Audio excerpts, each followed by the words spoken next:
Very beautiful story by our brother Ammar. It just goes to show the amount of resilience and dedication that it takes to memorize. And even if you memorize one ayah, even if you memorize one surah, you can make that one surah your lifestyle and then continue to grow on it. So barakallah feek for those beautiful words, beautiful story. I do want to ask a quick question. You mentioned a lot about your relationship with the Quran, but how do you think being in that environment where everybody around you is also reading helped you and shaped you into memorizing, learning the Quran, and now teaching and giving advice, mashallah? How do you think people around you have also helped you to do that? Because I feel like in America we go to public school and there's not as many Muslims and people who are Ahlul Quran. So what do you think maybe differentiate or made you resilient or kept you resilient on that path? That's a great question. I think what made me resilient in the Quran, I had friends around me that are Ahlul Quran as well. There would be days that my teacher or my friends would do something called subak. It's called subak.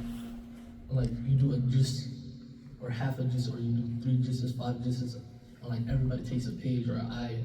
That's one way to hold your Quran and like be still in the spirits. Going to the masjid, just going to the masjid, finding people that are like reading Quran, befriend them, make them your friend. Try to motivate yourselves to learn the Quran, push yourselves, like make a competition. There's always, I feel like everybody has that fire in them when there's a competition. Oh, I don't want this person to pass me. Oh, he got a half ready, okay, I'm gonna get a page ready. Oh, he got a page ready, I'm gonna get 2 pages ready. Like, I think that friendly competition is like something that boosted my Quran and like helped me a lot. One other thing is like Islamic sciences. Like, after I learned the Quran, got my ijazah, Islamic sciences really helped me as well, learning the Quran, from learning kitabs al-hadith, from learning Sahih al-Bukhari, Abu Jabra, like kitabs like that helped me as well, because they, not only did I learn the Quran, but I know the meaning, the hadith, stuff like that helped me. So I think that's one other way to learn the Quran, like make it a lifestyle. MashaAllah. These young brothers are holding the tradition of the Sahaba of competing in goodness. And that's always a good place to be in. So barakallah feek, thank you for those words. One more quick question for you before we move on to our brother Khalid. When you were reading the Quran, was there one specific verse or something that also kept you motivated, knowing that Allah is reassuring you, or one specific page or one specific surah that you really kept dear to your heart, that you felt touched you a lot more than maybe the others, although all of the Quran is beautiful? Can you speak maybe a little bit about that? Yeah, there's this one ayah in Surah Al-Ra'd. It's verse number 28. أعوذ بالله من الشيطان الرجيم.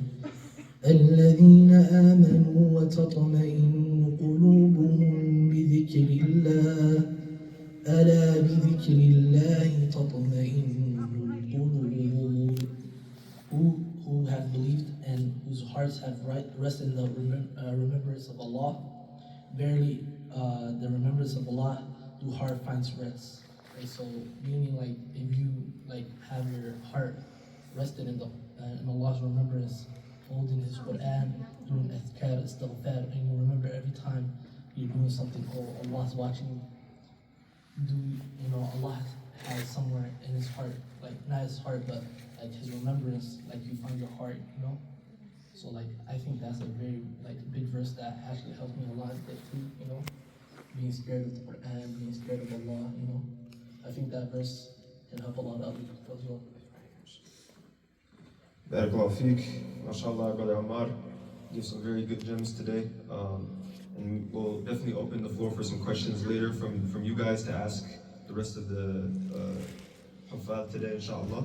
But we're going to move on to Khalid. We want him to give maybe a little introduction about himself, tell us a little bit about his story, and I think he also has something written up, inshallah, to share with you guys.